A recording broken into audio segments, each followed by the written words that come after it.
me if you can't hear what I'm saying. I couldn't even hear myself. This is the loudest sound you could possibly conceive. And as it turns out, the cleanest.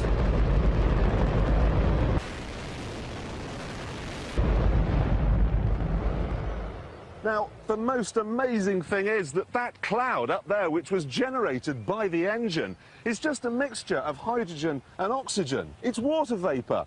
And in about an hour's time, someone in Mississippi is going to get wet washing. It will actually rain.